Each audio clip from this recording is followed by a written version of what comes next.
marriage certificate na yan. At ito po yung malala, Mayor. Nung pina-check ko po, wala pong record ng kasal sina Angelito Guo at Amelia Leal. Okay? So yan ang sinasabi po ng PSA certification natin. At ito ang higit pang malala, walang birth record at all sina Angelito Guo at Amelia Leal. So, maitatanong talaga, hindi po kaya Angelito Guo and Amelia Leal Guo don't even exist. Itong dalawang taong ito, na according to the documentary evidence have 3 children, but according to you, Mayor, have only 1 child, apparently don't even exist. So hindi ko maklaro, lumalabo po yung kwentong buhay ninyo. Next question, ang tatay niyo po ba ay Chinese, Filipino, o Filipino-Chinese? Final answer please dahil itong lahat na tatlong sagot ay nasabi niyo na sa iba't ibang pagkakataon. Madam Chair, ang tatay ko po ay Chinese. Okay, siya ay Chinese. So, taga saan po siya sa China? Taga Fujian po. Fujian. So, tama yung lumalabas sa social media na taga Fujian sila. Okay? So, ayan, mga social media posts. At babalikan ko yung Fujian mamaya. Okay? Kung siya ay Chinese, yung tatay nyo, bakit kaya ang sabi sa birth certificate mo na ang tatay mong si Angelito Guo ay Filipino? Bakit ganun?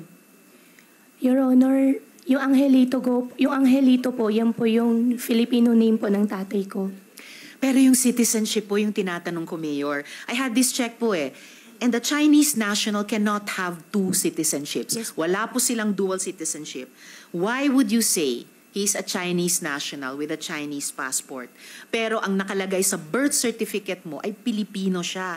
So, naiintindihan mo ba kung bakit ang gulo-gulo po ng kwentong buhay nyo tungkol sa pamilya nyo? So, bakit? Your Honor, yung tatay ko po ay Chinese passport holder. At siguro po, Your Honor, maganda rin po na i-check din po natin dun sa birth certificate ko po kung ano po yung mga naka-attach po na documents po sa kanila. Walang problema sa pag-check sa attachments at itatanong din po namin yan mamaya. Pero ang tinatanong ko po, bakit siya ay Chinese national with a Chinese passport at dahil wala silang dual citizenship, hindi siya pwedeng simultaneously Filipino citizen. Pero ang citizenship niya, pangalang Angelito Guo sa inyong birth certificate ay Filipino siya. So bakit contradictory? Kung baga yung isa ay totoo pero yung isa ay kasinungalingan. Bakit po ganyan? Your Honor, ayaw ko po magsinungaling. Ang tatay ko po ay Chinese at hindi po ako yung nag-prepare po ng birth certificate ko po. Okay, so babalikan po natin talaga yung misteryosong birth certificate na yan. Nabagamat hindi kayo ang naghanda, pero nung umabot na po kayo sa age of reason, sa legal age, lalo na naging local government official pa kayo, dapat talaga naiklaro, matagal na. And Mayor, I am sorry, but even your revised story, no, yung napanood po naming lahat sa media, sa balita, parang hindi rin po totoo. Your birth certificate is riddled with holes. And if your birth certificate is the basis of your citizenship, so pati po yung citizenship nyo ay riddled with holes.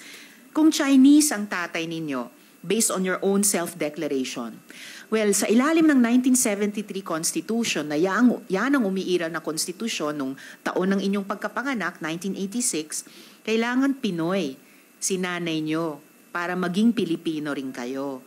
Pero itong Amelia Leal, whoever she is, kasambahay ba o nanay ninyong tatlo, is a person with no birth record.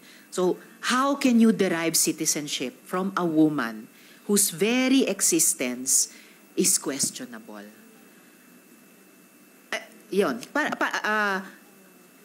Paano ba namin paniniwalaan, Mayor, kung saan galing yung inyong identity at citizenship? Kung ganito pong kagulo at non-existent pa nga yung ibang mga documentation sa inyo. Your Honor, lumaki po ako, nadala-dala ko po. Nung 2005 po, minigay po sa akin yung birth certificate ko po. Alam ko po ako ay po isang Filipino. Lumaki din po ako na alam ko po ako ay isang Filipino po.